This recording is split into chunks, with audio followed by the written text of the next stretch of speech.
அது அவனுக்கு பழக்கப்பட்ட வாசனையாக இருந்தது. அது கிட்டத்தட்ட ஒரு காட்டுப்பூவின் நறுமணம் போல இருந்தது. அவன் மனதுக்குள் வேகமாக சில விஷயங்கள் ஓடியது. அந்த ரயிலில் இருக்கும் யாரோ ஒருவர்தான் இதையெல்லாம் பிளான் பண்ணி செய்திருக்கிறார்கள் என்று அவனுக்கு புரிந்துவிட்டது. யாரோ வேண்டுமென்றேதான் அந்த பெண்ணை ஹிப்னோடைஸ் செய்திருக்கிறார்கள்.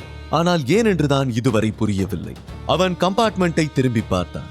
அவனுடைய இன்ஸ்டிங் அவனுக்கு சில இன்ஸ்ட்ரக்ஷன்களை கொடுத்து கொண்டே இருந்தது. நீ இங்கே இரு, நான் இப்ப வரேன் என்று சொல்லிவிட்டு அவன் தன்னுடைய பர்த்தை நோக்கி சென்றான். 5 நடுத்தர வயதுக்காரர்களும் சீட்டில் அசையாமல் கிடந்தார்கள். கிட்டத்தட்ட இறந்து விட்டது போல தெரிந்தார்கள். அவர்களை பார்க்கும்போது லோகேஷுக்கு சந்தேகமாக இருந்தது. உடனே லோகேஷ் தன்னுடைய பாக்கெட்டில் இருந்த ஒரு மினி டார்ச் லைட்டை வெளியே எடுத்தான். அதன் வெளிச்சத்தில் அவர்களுடைய கண்களை பார்த்தான். கண்கள் திறந்துதான் இருந்தது. ஆனால் அவர்களிடம் எந்த அசைவும் இல்லை. அப்போதுதான் இது நார்மல் கேஸ் இல்லை, இது அவன் நினைத்ததை விட மிகப்பெரிய கேஸ் என்று புரிந்தது. இது ஒரு வெல் பிளான்ட் கிரைம் என்று புரிந்து கொண்டான். மயக்கமடைந்த ஆண்களில் ஒருவரின் அருகில் மண்டியிட்டு அவனுடைய நாடி துடிப்பை செக் பண்ணி பார்த்தான். அவர் இன்னும் உயிரோடுதான் இருந்தார். அவனுக்கு ஏதோ ஒரு போதைப் பொருள் கொடுக்கப்பட்டு இருந்தது. அப்போது லோகேஷ் அந்த மனிதனின் மணிக்கட்டில் ஒரு சிறிய அடையாளம் இருப்பதை பார்த்தான். அது ஊசியின் அடையாளம் போல தெரிந்தது. யாரோ அவனுக்கு இன்ஜெக்ஷன் போட்டு விட்டிருக்கிறார்கள் என்று புரிந்தது. ஆனால் எதற்காக? ஒருவேளை இவர்களை கடத்த முயற்சிக்கிறார்களா? அல்லது இதெல்லாம் ஆர்கான் திருட்டுக்காகவா? அல்லது வேறு ஏதாவது ஒரு காரணமா என்று யோசித்தான். அதை எப்படியாவது கண்டுபிடிக்க வேண்டும் என்று நினைத்தான். ஆனால் அதற்கு அவனுக்கு அதிக நேரம் இல்லை. ட்ரெயின் அடுத்த ஸ்டேஷனை நெருங்குவதற்குள் அவன் குற்றவாளியை கண்டுபிடிக்காவிட்டால் அவன் ஈஸியாக எஸ்கேப் ஆகிவிடுவான். அவன் மீண்டும் அந்த பெண்ணிடம் சென்றான். அவள் லோகேஷை பார்த்து பயந்தாள். நான் தான் பயப்படாத, இங்க பாருமா, நான் சொல்றத கொஞ்சம் கவனமா கேளு. நீ கேஷுவலா இரு, ரொம்ப சாதாரணமா உன் சீட்டுக்கு திரும்ப போ, எதுவுமே நடக்காத மாதிரி இரு. யாராவது உன்கிட்ட வந்தா அவங்கள கவனமா வாட்ச் பண்ணு. அவங்க ட்ரெஸ், வாய்ஸ் எதையாவது ஐடென்டிஃபை பண்ண முடியுமான்னு பாரு. நான் இருக்கேன், டோன்ட் வரி என்றான். அவள் தன்னை நிதானப்படுத்திக் கொண்டு சரி என்று சம்மதித்தாள். அவள் தன்னுடைய இடத்துக்கு சென்று விட்டாள். ஆனால் அவன் எதிர்பார்த்தது போல யாரும் அவளிடம் வரவில்லை. ட்ரெயின் அடுத்த ஸ்டேஷனை நெருங்கிக் கொண்டிருந்தது. லோகேஷுக்கு நேரம் குறைவாக இருந்தது. அவன் மெதுவாக பேசேஜ் ஏரியாவில் நடந்தபடி ஒவ்வொரு சீட்டில் இருப்பவர்களையும் கவனமாக பார்த்தான். அப்போது அவன் சந்தேகப்படும்படியாக ஒரு பெண்ணை பார்த்தான். அவளை நெருங்க போகும் நேரத்தில் அவளே லோகேஷை திரும்பி பார்த்தார். அப்போதுதான் அது ஒரு பெண்ணே அல்ல, பெண்ணின் வேடத்தில் இருந்த ஆண் என்று தெரிந்தது. அவன் லோகேஷை பார்த்து வஞ்சகமாக சிரித்தான். லோகேஷ் அவனை சந்தேகத்தோடு பார்த்து கொண்டிருக்க அவன் சட்டென லோகேஷ் எதிர்பார்க்காத நேரத்தில் அவன் முகத்தில் எதையோ ஸ்ப்ரே செய்தான். லோகேஷ் ஒரு கணம் திக்குமுக்காடி விட்டான். அவனால் எதையும் பார்க்க முடியவில்லை. பிறகு சிரமப்பட்டு கண்களை தேய்த்து கொண்டு பார்க்க அதற்குள் அவன் வேகமாக ட்ரெயின் டோரை நோக்கி ஓடினான். ட்ரெயினின் வேகம் இப்போது குறைய ஆரம்பித்திருந்தது. ஸ்டேஷன் வந்துவிட்டால் அவன் தப்பித்து விடுவான் என்று நினைத்த லோகேஷ் எப்படியோ தன்னை நிதானப்படுத்திக் கொண்டு அவனை துரத்திக் கொண்டு பின்னால் ஓடினான். இப்போது ட்ரெயின் அடுத்த ஸ்டேஷனை நெருங்கிக் கொண்டிருந்தது. அந்த நபர் எப்படியோ கதவை அடைந்து விட்டார். ஸ்டெப்ஸில் நின்று கொண்டு லோகேஷை பார்த்து கண் சிமிட்டு விட்டு "See you soon, துப்பறிவாளன்" என்று சொல்லிவிட்டு ஓடும் ரயிலில் இருந்து குதித்து இருட்டில் மறைந்து விட்டார். லோகேஷ் ஏமாற்றத்தோடு சில வினாடிகள் அப்படியே நின்றான். பின் தன்னுடைய சீட்டுக்கு திரும்பினான். மயக்கத்தில் இருந்த 5 பேரையும் பார்த்தான். தாமதிக்காமல் உடனே ட்ரெயின் ஸ்டாஃபை கான்டாக்ட் பண்ணி அடுத்த ஸ்டேஷனில் அவர்களுக்கு மருத்துவ உதவி தேவை என்று சொன்னார். சிறிது நேரத்தில் ட்ரெயின் பிளாட்ஃபார்முக்கு வந்து நின்றது. அங்கிருந்த ஆபீசர்ஸ் இதற்கு பொறுப்பேற்றுக் கொண்டார்கள். லோகேஷ் அவர்களை காப்பாற்றிவிட்டான். ஆனால் குற்றவாளிகள் இன்னும் பிடிபடவில்லை. அவனும் கீழே இறங்கி முகத்தை கழுவிவிட்டு திரும்ப சிறிது தூரத்தில் ஒரு குரல், "You are an amazing player. உன் கூட விளையாடுறது எனக்கு ரொம்ப பிடிச்சிருக்கு. ஆனா இந்த கேம் இன்னும் முடியல பிரதர்" என்று சொல்லிவிட்டு மீண்டும் மறைந்து விட்டது. அது அதே மர்ம நபர் தான். லோகேஷ் சுற்றுமுற்றும் பார்த்தான். அவனால் யாரையும் கண்டுபிடிக்க முடியவில்லை. அவன் பலவித சிந்தனையோடு பிளாட்ஃபார்மில் நின்று கொண்டிருக்க அதே நேரத்தில் அங்கே சுப்ரீம் ஃபேமிலியும் பரபரப்பாகத்தான் இருந்தது.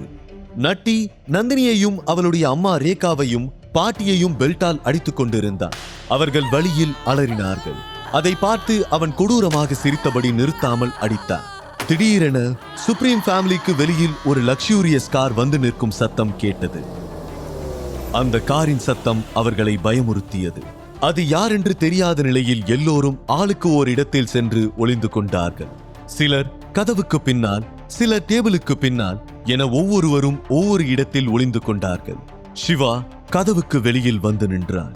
காயமடைந்த நந்தினி தலையை உயர்த்தி கண்ணீர் நிறைந்த குரலில் சிவா என்றார். சிவாவின் பெயரை கேட்டதும் பாட்டியும் ரேகாவும் ஒருவரை ஒருவர் பார்த்து கொண்டார்கள். அவர்கள் தங்களுடைய வாழ்க்கையிலிருந்து யாரை யூஸ்லெஸ் என்று புறக்கணித்தார்களோ அவன்தான் அங்கே நின்று கொண்டிருந்தான். நந்தினி யாரை பிடிக்கவே இல்லை என்று விவாகரத்து செய்திருந்தாலோ அவன்தான் இன்று அவர்களை காப்பாற்ற வந்திருந்தான். சிவாவின் கண்கள் அந்த இடத்தை ஸ்கேன் செய்தது. அங்கிருந்த சூழ்நிலையை பார்க்கும் போதே ஏதோ ஒரு பிரச்சனை என்று புரிந்தது. நந்தினியின் முகம் சிவந்து கண்ணீர் வழிந்து கொண்டிருந்தது. அவளுடைய உதடுகள் நடுங்கிக் கொண்டிருந்தன. அவள் சிவாவை பார்த்து வியந்து விட்டாள். அதே நேரம் உள்ளே நிறைய ரவுடிகள் இருந்தார்கள். உள்ளே நுழைந்த சிவாவிற்கு நந்தினியின் நிலையை பார்த்து பரிதாபமாக இருந்தது. என்ன இருந்தாலும் அவள் ஒரு பெண். அவனுக்கு அவளை பிடிக்காதுதான். ஆனாலும் அவள் எப்படியோ போகட்டும் என்று அவனால் விட முடியவில்லை. உள்ளே வந்தவன் சுற்றும் முற்றும் பார்த்தான். அங்கே எந்த அசைவும் இல்லை. எல்லாம் சாதாரணமாகத்தான் இருந்தது. ஆனால் ஹாலில் இருந்த கண்ணாடியின் ரிஃப்ளெக்ஷனில் 2 ரவுடிகள் மறைந்திருப்பதை அவன் பார்த்து விட்டான். ஆனால் அதை கவனிக்காதது போல முன்னோக்கி நடந்தான். அப்போது ஒரு ரவுடி மெதுவாக ஒரு கட்டையை ஓங்கியபடி சத்தமின்றி சிவாவுக்கு பின்னால் வந்தான். அவன் அந்த கட்டையால் சிவாவின் தலைக்கு குறிவைத்து ஓங்கி அடித்தான். சிவா கண்ணாடியில் தெரியும் இமேஜை வைத்து சட்டென லாவகமாக விலகிக் கொள்ள அவன் தடுமாறினான். அந்த கேப்பில் சிவா அவன் கையை பிடித்து விட்டான். கையை முறுக்க அவன் கட்டையை கீழே போட்டு விட்டான். பின் சிவா அவனை டேபிள் மீது வீசி எறிந்தான். டேபிள் 2 துண்டுகளாக உடைந்து நொறுங்கியது.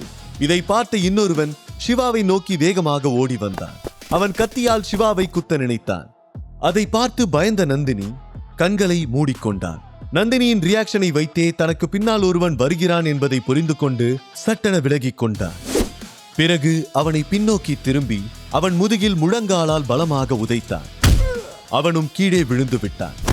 தன் அடியாட்கள் அடி வாங்குவதை பார்த்த நட்டி சிவாவுக்கு பின்னால் வந்து நின்றான்.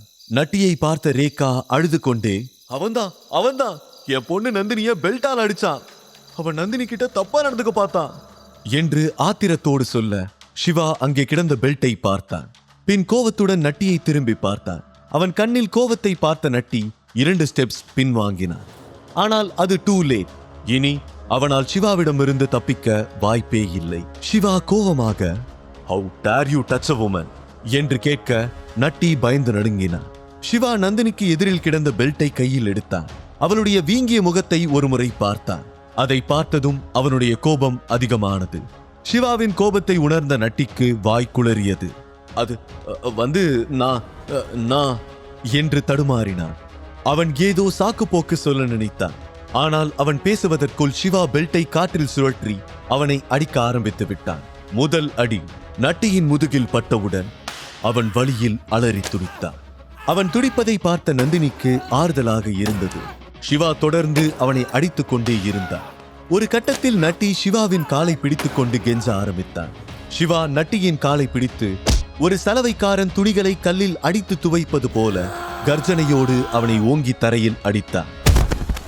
நட்டியின் வாயிலிருந்து ரத்தம் தெரித்தது. அதை பார்க்க முடியாமல் நந்தினி கண்களை இறுக்கமாக மூடிக்கொண்டார். இன்னும் கூட சிவாவின் கோபம் அடங்கவில்லை. அவன் நட்டியின் சட்டையை பிடித்து மெயின் டோரை நோக்கி இழுத்து சென்றான். இது வரைக்கும் நீ ஒரு பொண்ணு அடிச்சதுக்கு கணக்கு தீந்து போச்சு. இது நீ அவளை தப்பா தொட நினைச்சதுக்காக என்று சொல்லிவிட்டு அவனை எட்டி உதைக்க நட்டி பறந்து சென்று வெளியில் இருந்த சேற்றில் விழுந்தார். இதை பார்த்த மற்ற ரவுடிகள் எல்லோரும் பயந்து விட்டார்கள். சிவாவிடம் அடி வாங்கி கீழே நெளிந்து கொண்டிருந்த ரவுடிகள் இருவரும் தடுமாறி எழுந்து வெளியில் ஓடிவிட்டார்கள். சிவா திரும்பி பார்த்தான். நந்தினி அவனையே பார்த்து கொண்டிருந்தார். உடனே சிவா தனது பார்வையை வேறு பக்கம் மாற்றிவிட்டார். அந்த இடத்தில் ஒரு அமைதி நிலவியது. சிவா வெளியேற திரும்பிய போது மாடியில் ஏதோ சத்தம் கேட்டது. மேலே நிமிர்ந்து பார்க்க அங்கே ரிஷி நின்று கொண்டிருந்தார். அப்போதுதான் இன்னும் இது முடியவில்லை, அந்த கூட்டத்தின் தலைவன் மேலேதான் இருக்கிறான் என்று அவர்களுக்கு நினைவுக்கு வந்தது. உடனே நந்தினி பயத்தில் ஓடி வந்து சிவாவின் கையை பிடித்துக் கொண்டார். அவளுடைய கையை மெதுவாக எடுத்து விட்டான் சிவா. நந்தினி மீது தனது ஐ கான்டாக்டை தவிர்த்தான். பின் அவன் மேலே நிமிர்ந்து பார்க்க ரிஷி கோவமாக சிவாவை பார்த்து முறைத்துக் கொண்டிருந்தான். முழு கதையையும் கேட்டு மகிழ பாக்கெட் FM ஏபி டவுன்லோட் செய்யுங்கள். லிங்க் டிஸ்கிரிப்ஷனில் கொடுக்கப்பட்டுள்ளது.